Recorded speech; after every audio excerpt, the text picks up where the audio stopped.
todo. Vamos trabalhar os 2 capítulos de Ageu hoje. Hoje o capítulo 1, à noite o capítulo 2. Vamos trabalhar esse livro maravilhoso do profeta Ageu. É um livro que, particularmente, o livro que eu gosto, eu amo o livro do profeta Ageu. Foi um dos livros que a primeira vez que eu li me cativou. E eu acho que eu até escrevi uma pastoral uma vez sobre o profeta Ageu. Mesmo assim, eu acho muito pertinente as palavras dele para o tempo de hoje, principalmente quando nós fazemos muitos planos nesta semana, olhando o próximo ano, fazendo planos, fazendo propósitos. Então, o profeta Ageu, ele é bom para o final do ano, uma boa leitura para pensar. Mas antes, eu quero que nós entendamos um pouco o contexto do profeta Ageu. Ageu, Zacarias e Malaquias são os profetas que estiveram com a nação de Israel após o cativeiro babilônico. Foram os últimos profetas da Bíblia, do Antigo Testamento. Eles trabalharam, Ageu e Zacarias, basicamente no mesmo período de tempo, com uma diferença de 2 meses entre um e o outro. Basicamente, acabou a profecia de Ageu, se levanta Zacarias, no período do sacerdote Esdras. Malaquias é um pouco posterior a Neemias, e já com ele encerra o Antigo Testamento. Mas o interessante é que o templo, que é basicamente o tema de Ageu, ou ele usa o templo como eixo da sua mensagem, ele foi planejado por Davi. Davi planejou o templo. Na verdade, a ideia do templo não é de Salomão, vem de Davi. Davi quis construir o templo, e Deus falou para Davi que ele não ia construir, que seria seu filho.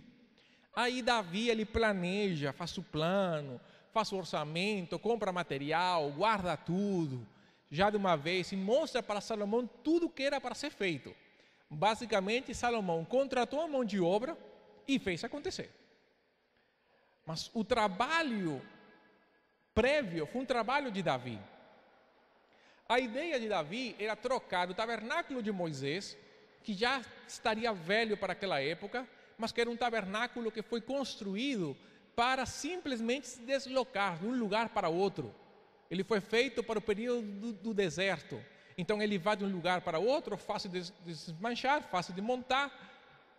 Agora que a nação de Israel estava firmemente estabelecida em Israel, e Davi morando no palácio, ele entendeu que não tinha como ele morar num palácio e a casa de Deus morar numa tenda. Então ele tenta construir o templo. A ideia era isso.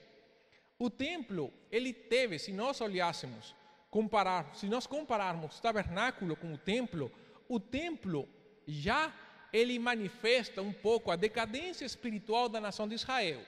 Não vou explicar isso hoje, porque isso já seria um estudo à parte, como o templo manifesta já o começo do declínio espiritual da nação de Israel. Mesmo assim, Deus habita no meio do templo com a manifestação da sua nuvem. A nuvem se pousa sobre o templo, e ele foi chamado de um templo majestoso, lindo, onde Deus colocaria o seu nome. O livro do profeta Ezequiel, ele mostra como essa nuvem sai, se desloca do templo e se afasta. Foi prévio à destruição do templo. Aí a nuvem se vai e não tem mais nuvem. O templo de repente ficou sem nuvem. E aí veio Nabucodonosor e acabou com o templo. A única coisa que ficou foram instrumentos de bronze, alguns utensílios sacerdotais que foram preservados. O restante foi destruído. E quando Esdras, então começa o livro de Esdras, ele começa com o Império Persa, não mais o babilônico, persa, e mostra então como esses utensílios eles voltam à nação de Israel, como não simplesmente exilados voltam, mas também os utensílios do templo. A ideia de Ciro, quando ele envia a nação de Israel, era, por um lado, repovoar a terra com seus moradores originais, e por outro lado, restabelecer o culto. Se numa nação, o pensamento persa era, se nós deslocássemos o povo para o seu lugar de origem e eles voltassem a cultuar os seus deuses, eles, por gratidão, estariam sob o nosso domínio. O babilônico era diferente, era destruição total e imersão total na cultura. O persa não, o persa era vamos deixar acontecer, vamos abrir mão de alguns direitos e vamos permitir que eles tenham autonomia como nação. E ali vai, então Esdras, quando ele vai, já as bases do templo, o alicerce do templo foram levantados, o altar estava sendo construído, já tinha sido levantado, aliás, e o povo então celebra a festa dos tabernáculos. Eles criam tendas, ficam ali por 15 dias, uma festa de alegria, todo aquilo, outro e tal, e o povo está feliz.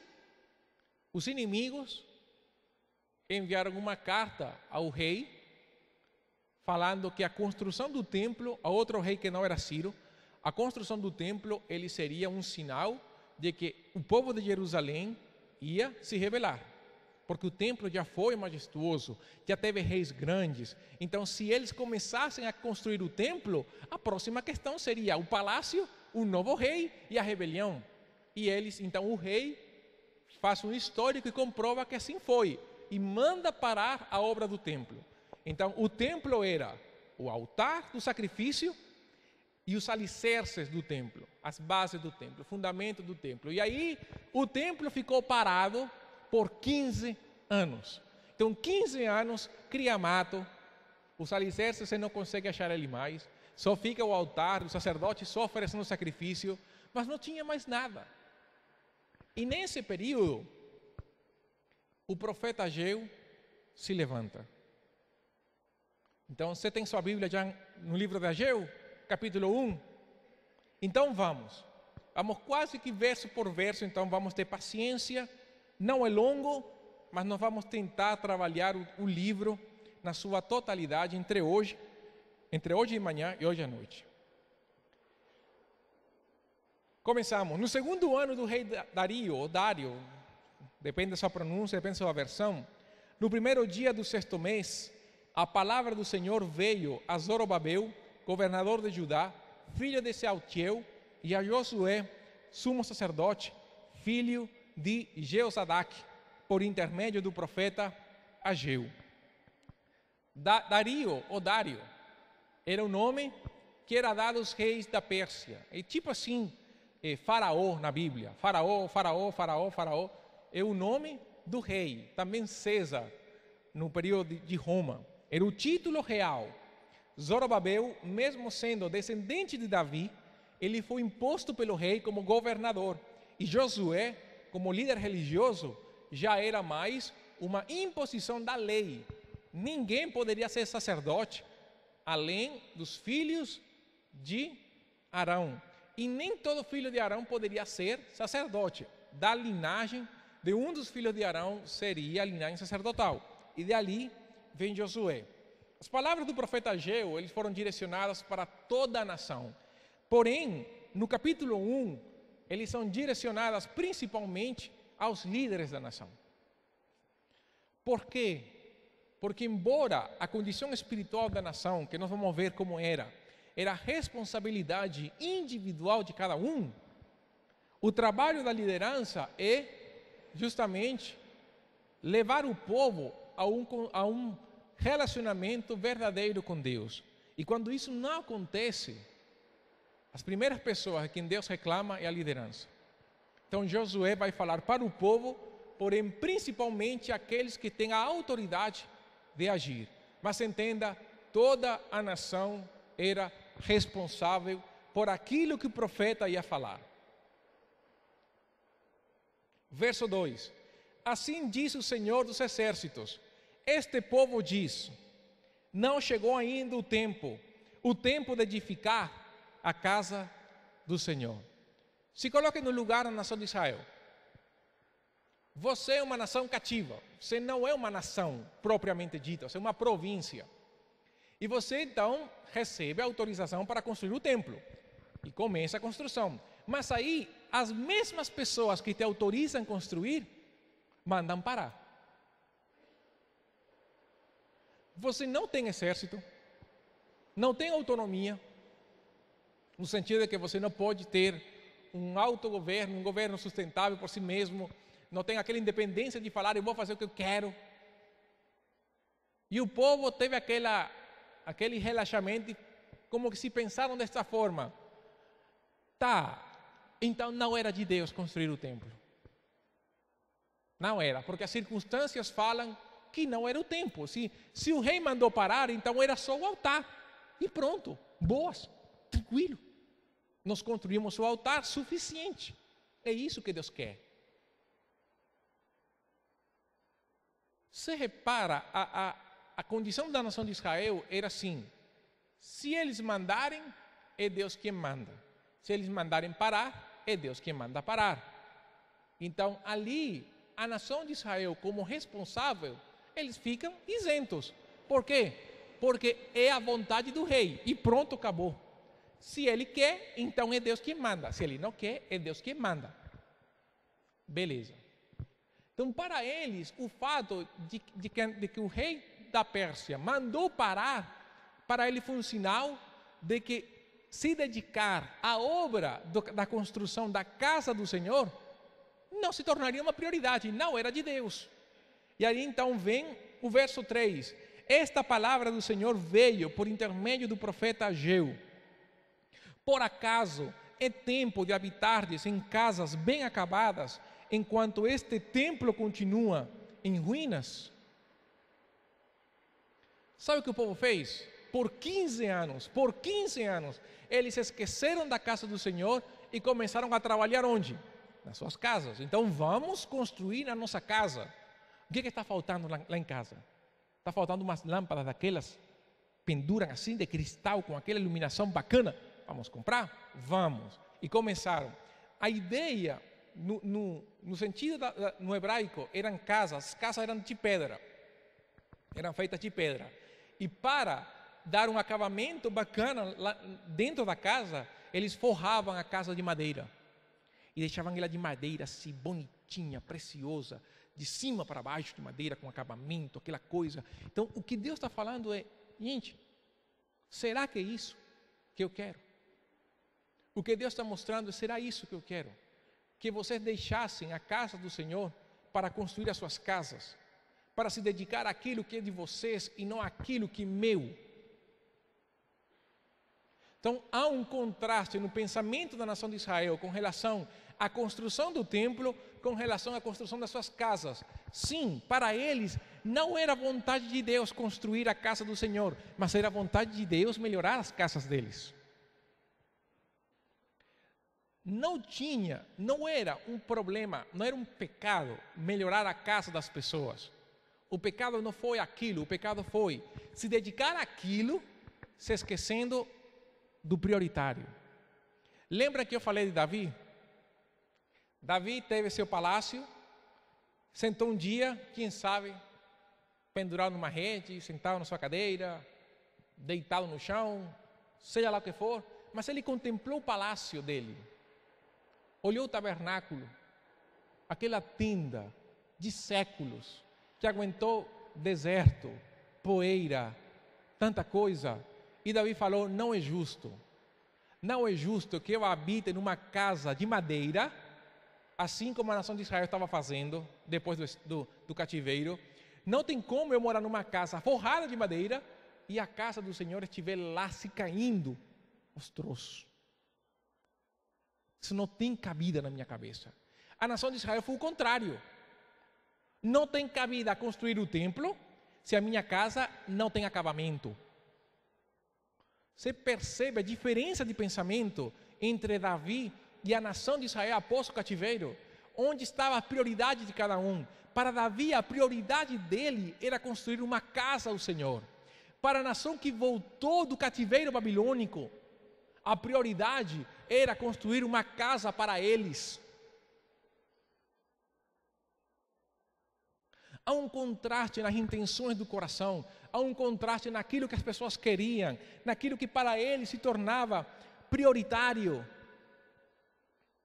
Existia um desânimo com relação a fazer a vontade de Deus. E sabe uma coisa? Querendo ou não, nós vivemos numa sociedade que prioriza o sucesso pessoal. Nós vivemos numa sociedade que quer que você pense em si mesmo, que eu pense em mim mesmo e em mais ninguém. Por isso que hoje muitas pessoas querem ter sucesso pessoal antes de estabelecer família. As pessoas não querem casar. Ou, aliás, as pessoas querem casar, mas querem casar numa situação que, para eles atingirem esse patamar, vão ultrapassar os 35, 40 anos e vão perder a sua juventude só tentando construir uma realização pessoal e não uma família. E há uma grande diferença nisso. Por isso que hoje nós temos casais adiando a ideia de ter filhos. Por isso que nós temos hoje pessoas que não querem exercer ministério, não querem aceitar um chamado de Deus ao ministério. Por isso que nós temos hoje menos evangelismo, menos discipulado. Por quê? Porque tudo aquilo que seja contrário ao meu sucesso pessoal, eu não faço, porque Deus sabe. Deus conhece. Uma das grandes desculpas que nós temos hoje é esta: Deus sabe. Não, mas Deus conhece o meu coração. Sim, Deus conhece o seu coração, Deus conhece o meu coração. E graças a Deus por isso. Nós estamos priorizando a nossa vida acima das prioridades de Deus. Nós estamos priorizando o nosso sucesso pessoal acima do sucesso da obra de Deus. Jesus falou: se alguém quer vir após mim, negue-se a si mesmo, tome sua cruz e siga-me. Pois quem quiser salvar a sua vida, perder-la-á, mas quem perder a sua vida por amor de mim, achá-la-á. E em outra ocasião ele falou: pois todo aquele dentre vós que não renuncia a tudo quanto possui, não pode ser meu discípulo. Nós temos que entender que nós não vivemos para nós mesmos. O dia em que nós viemos a Jesus e nós rendemos nosso coração a Cristo e nós falamos para Jesus: Senhor, seja o Senhor da minha vida, que o Senhor seja o Senhor da minha vida. Gente, isso não é uma expressão para ser levada assim, à toa. Paulo falou que nenhum de nós morre e vive para si. Se vivermos para o Senhor, vivemos. E se morremos para o Senhor, morremos. Seja que vivamos, seja que morramos, nós pertencemos ao Senhor. Nós pertencemos ao Senhor. Vou repetir essa frase: pertencemos ao Senhor. Sabe o que isso quer dizer? Que aquilo que eu acho que eu devo fazer para a minha vida não tem valor se não for a vontade de Deus. E não adianta lutar contra a vontade de Deus. Se o barro lutar contra o oleiro vai simplesmente desfazer, recomeçar, mas ele vai fazer do jeito que ele quer. E nós somos barro nas mãos do oleiro eterno que é Deus. A nação de Israel, na volta do cativeiro, eles não entenderam que eles precisavam priorizar Deus acima da sua própria condição. E por isso o profeta continua falando. E fala assim: assim diz o Senhor dos Exércitos, considerai o vosso passado. Ou como outra versão fala, considerai os vossos caminhos. A ideia é o quê? Colocar na balança tudo o que tinha acontecido. Tá bom, passaram 15 anos desde que construíram o altar. E o altar está bom demais, o altar funciona a Deus. No altar nós oferecemos sacrifícios, holocaustos, uma beleza, está tudo de bom. Mas era só isso que Deus queria?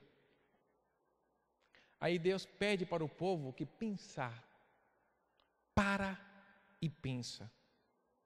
Sabe o que é mais complicado hoje, na correria da nossa vida? Você parar um pouco e pensar.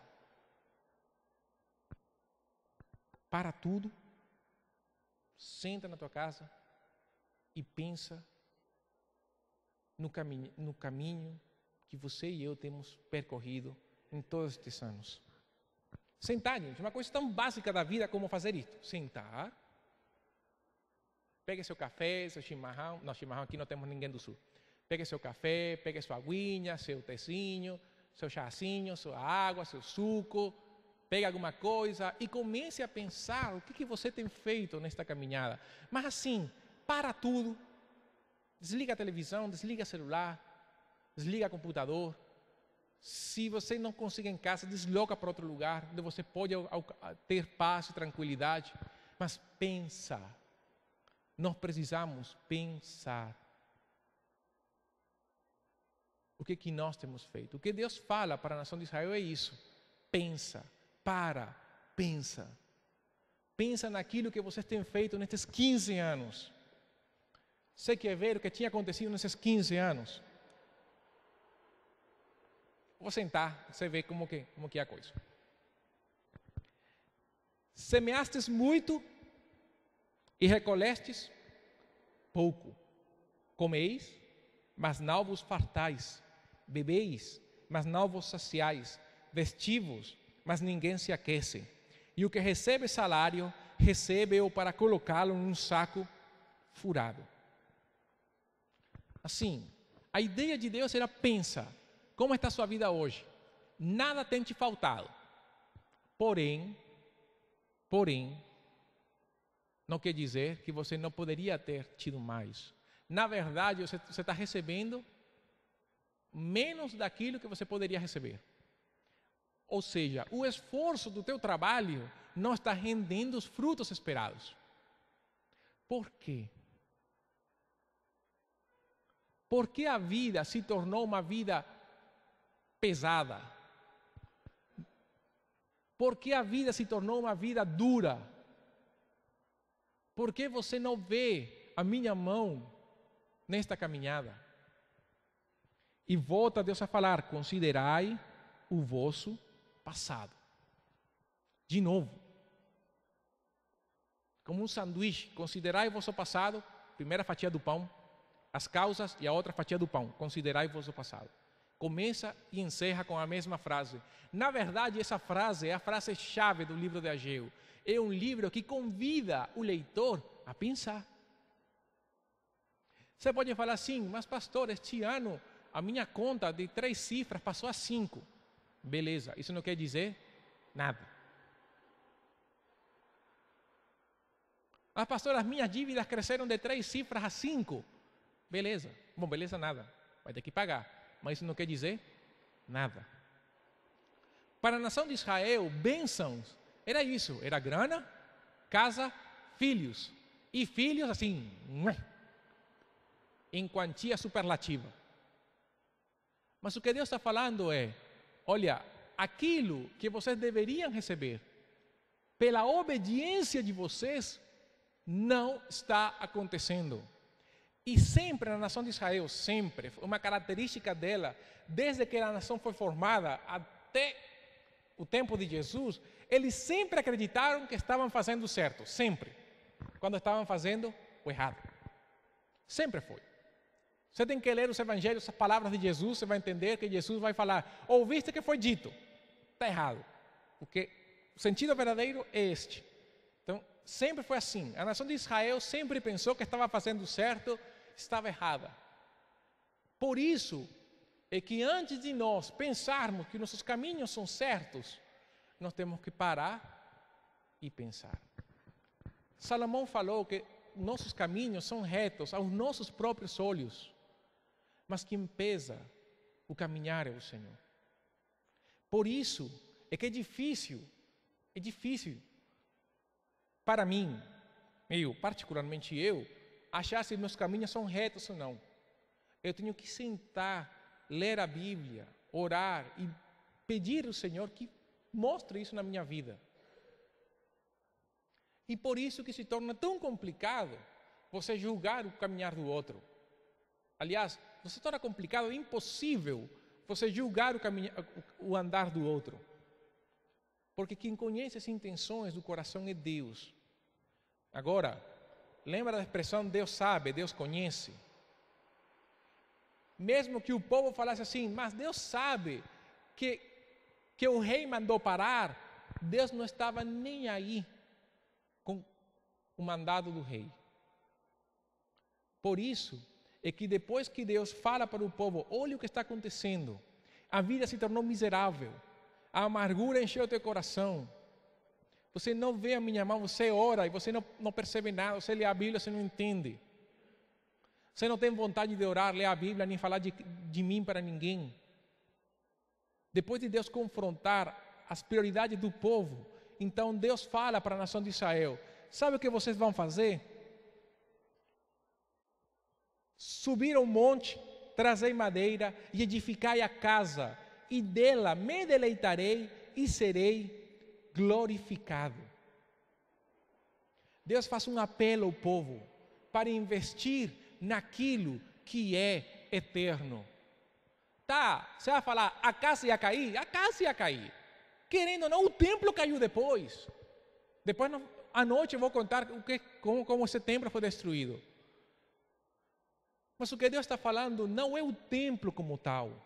É a disposição do coração a obedecer a Deus, a cumprir a vontade do Senhor. Por isso que Deus fala que Ele seria glorificado nessa casa. O que Deus queria era mostrar a sua glória ao povo. E o povo, construindo suas próprias casas, não estava glorificando a Deus. Porque a prioridade do povo era eles, não era Deus. E Deus fala, parem com isso. Você quer investir? Invistam naquilo que é eterno. Trabalhem para mim. Jesus falou uma questão, quando aquelas pessoas foram alimentadas, aqueles 5.000, e voltaram a Jesus. Jesus falou assim, em verdade vos digo que me buscais, não porque vistes sinais, mas porque comestes do pão e vos saciastes. Jesus fala, você está me procurando pelas bênçãos que eu dou. E aí Jesus fala, trabalhai, não pela comida que perece, mas pela comida que permanece para a vida eterna, a qual o Filho do Homem vos dará, pois neste Deus o Pai imprimiu o seu selo. Já Jesus vem falando depois, nós não podemos servir a Deus pelas bênçãos que nós recebemos. Eu vou fazer isto porque fazendo aquilo Deus vai me abençoar. Não faça. Não faça.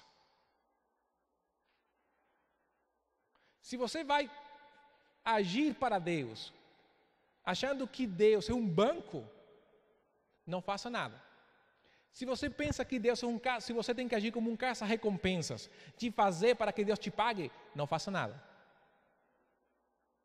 É uma motivação errada. Jeremias falou que ele não queria exercer seu ministério profético, porque era terrível. Mas que quando ele decidiu parar, um fogo veio nele, como um fogo que queimava suas entranhas, e ele não teve como parar isso, e teve que falar. Foi a mesma questão que Paulo falou, ai de mim se eu não pregar o Evangelho. Paulo e Jeremias não falaram de bênçãos, muito pelo contrário. Mas eles falaram de uma necessidade imposta. Nós temos essa necessidade em nós?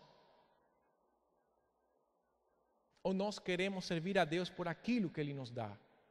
Porque se for assim, então nós vamos ter que ler João capítulo 6 e entender o que Jesus pensa daqueles que querem servi-lo para receber. O que Deus está falando é, vão buscar aquilo que é necessário para construir a minha casa. E ali sim, eu me deleitarei em vocês, vocês serão o meu deleite e eu serei glorificado.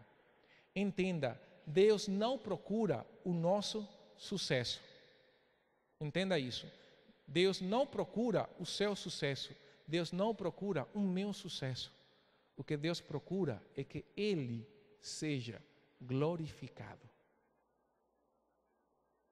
E é possivelmente a expressão mais difícil de engolir para nós seres humanos.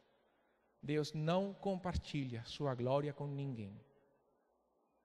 Deus não quer o seu sucesso, se o seu sucesso é para glorificar você.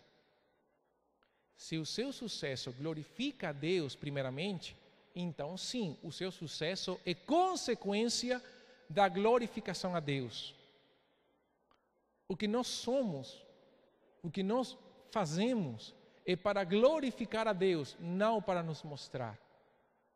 O exemplo maior foi João Batista, quando ele falou: é necessário que ele cresça e que eu diminua.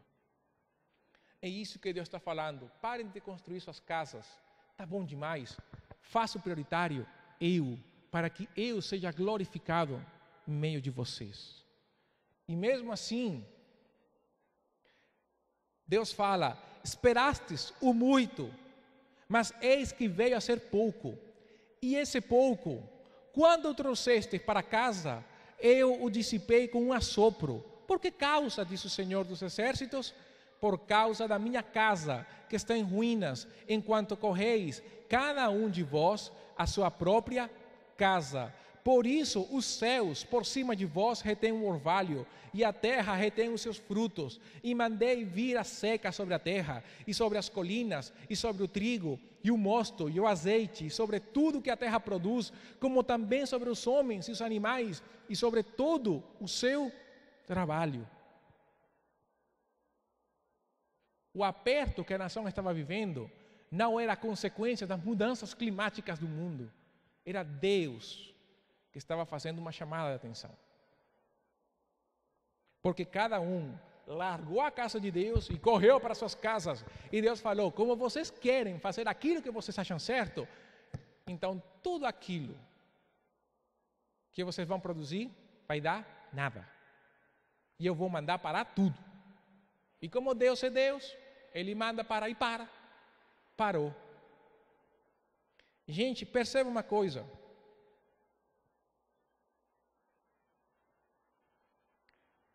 Sinceramente, cá entre nós, você não pensa que a seca que o Brasil está tendo não é um chamado de Deus? Sinceramente, não é normal? Ou você ainda está pensando que é circunstancial? Cá entre nós. Eu lembro uma vez, eu estava no seminário, foi no ano 2008. 2008 deu uma seca aqui em Montes Claros também, que foi terrível. E eu lembro que uma das coisas que nós começamos a fazer no seminário foi orar. Orar pela chuva, todo o tempo. E eu sei que a gente não foi a única pessoa que oraram, não fomos nós. Um monte de pessoas orou para que chovesse, e choveu. Nós tivemos um 2009 abençoadíssimo com a chuva. Gente do céu, nós temos que parar de pensar nas circunstâncias que nós vemos. A seca está atingindo o Brasil porque não é simplesmente São Paulo. É todo o Sudeste, inclusive Minas Gerais. Não é Deus que está dando uma chamada de atenção para a igreja? Deus não está retendo a chuva. Porque em Uruguai foi declarado estado de emergência por causa da chuva. Choveu tanto, que estão em alerta amarela. E aqui, nada. Deus tem vezes que retém sua mão, não por causa, e é um detalhe interessante, não por causa dos pecados dos ímpios, mas por causa do seu próprio povo. Todo sinal que Deus faz é para o seu povo. Você não percebe a frieza espiritual da igreja em geral? A apatia na igreja em geral. Não estou falando da PIB, estou falando em geral. Se você sentar com pessoas de outras igrejas, eles vão falar que existe uma apatia, uma coisa, a pessoa não quer servir, não quer fazer nada. E uma vez reunimos vários líderes de jovens, começamos a falar, e eu fiquei surpreso. Eu falei assim: gente, nós estamos querendo não? Bacana. Porque tem mocidades dentro da nossa cidade, por exemplo, que quando se reúnem, nada. E aí onde eu penso, onde está o amor de Deus? Onde está o desejo de servir, a paixão por servir?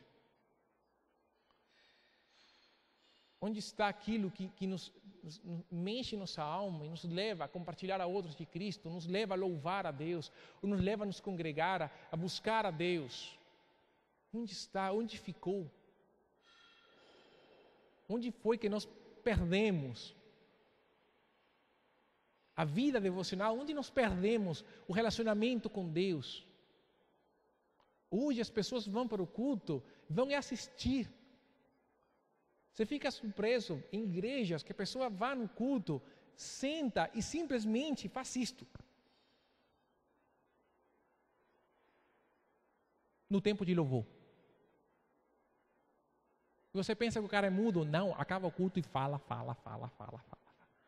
Então, onde está esse senso de buscar a Deus, de louvar, de saltar a Deus, de ler a Bíblia, de amar a Deus acima de todas essas coisas? Onde se perdeu?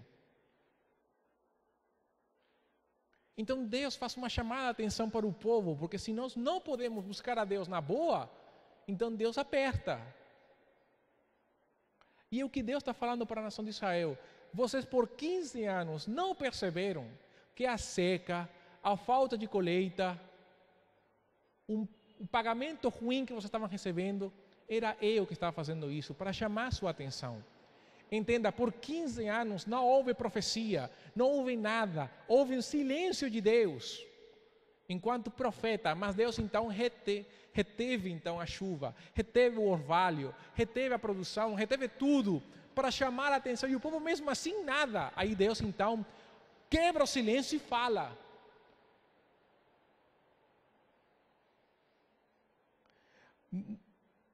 Eles estavam oferecendo ofertas, mas entenda o que Davi falou: tu não te comprasses em sacrifícios, se eu te oferecesse holocaustos, tu não te deleitarás. O sacrifício aceitável a Deus é o espírito quebrantado, ao coração quebrantado e contrito, não desprezarás, ó Deus. O povo levava sacrifício para calar a consciência deles, não para agradar a Deus. O templo não está pronto, então eu vou levar o sacrifício só para falar que eu cumpri. Aqui, ó, o sacrifício. Cumpri, beleza, tchau. E Deus fala isso e nada. Não é isso que eu quero. Você vai falar assim: nossa, mas que pau Deus deu no povo. Você vê como que Deus trabalha. No verso 12, depois daquilo que Deus falou, então Zorobabel, filho de Sealtiel, e o sumo sacerdote Josué, filho de Josadaque, juntamente com todo o resto do povo, obedeceram à voz do Senhor seu Deus e as palavras do profeta Ageu, como o Senhor seu Deus o tinha enviado, e temeu o povo diante do Senhor. Então o povo, ao ouvir isso, teve duas reações: obediência, temor. Não ficaram reclamando, não ficaram dando desculpa. Mas não é assim, nada. O povo teve a humildade de entender, obedecer e temer. Com certeza, a obediência e temor poderia ter sido manifesta em arrependimento. Porque quando o pecado é confrontado, a obediência se manifesta no arrependimento. E no temor é que o povo então parou as construções das casas e começaram a buscar madeira para construir o templo. E entenda, ainda estava o decreto do rei da Pérsia que impedia o povo construir o templo. Ainda estava. E mesmo assim, o povo começou a agir. Miqueias falou o seguinte: ele te declarou, ó homem, o que é bom, e o que é que o Senhor requer de ti, senão que pratiques a justiça e ames a benevolência e andes humildemente com o teu Deus. E Salomão escreveu: teme a Deus e guarda os seus mandamentos, porque isto é todo o dever do homem, porque Deus há de trazer a juízo toda obra, e até tudo que está encoberto, quer seja bom, quer seja mau. E lembre das palavras de Samuel a Saul: obedecer é melhor do que oferecer sacrifícios. Nós precisamos obedecer a Deus, nos render a Deus, temer a Deus e a sua palavra. A teimosia é considerado um pecado igual à adivinação, à bruxaria. Nós não podemos ser teimosos perante a mão do Senhor. E quando o povo obedeceu, veja a bondade de Deus, quando o povo obedeceu e temeu o Senhor, Ageu falou o seguinte: eu estou convosco, diz o Senhor. Deus sabia que se o povo começasse a construir o templo, os inimigos voltariam. Deus sabia que na hora que o povo começasse a obedecer a Deus, a opressão voltaria. E Deus falou assim: olha, se vocês começarem a fazer o certo, a minha presença estará com vocês para os proteger. Deus fez um apelo, olhando o passado deles. Olha o que aconteceu até hoje. E quando o povo entendeu e começou a agir em função do presente para o futuro, Deus falou: então, se vocês fizerem o reto, se vocês fizerem o certo, eu vou estar com vocês. E daqui na frente, as coisas vão mudar para bem de vocês. Por isso que Deus fala: eu estou convosco. Virá opressão, virá dificuldades, virá inimigos de dentro e de fora para acabar com esta obra. Eu estou com vocês. Eu vou dar as forças para vocês continuarem. E aí é onde o profeta continua falando. E nessa hora, há uma coisa que Deus faz também, não simplesmente Ele garante presença, Deus também nos dá ânimo.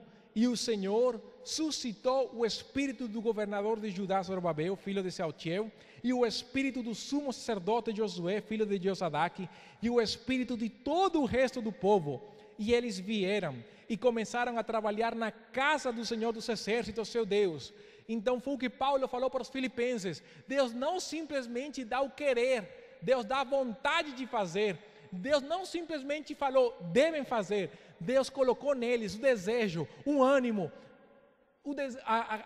essa prontidão para agir. E o povo começou a agir. Sabe que é bom? Quando nós começamos a deixar nossas prioridades a um lado.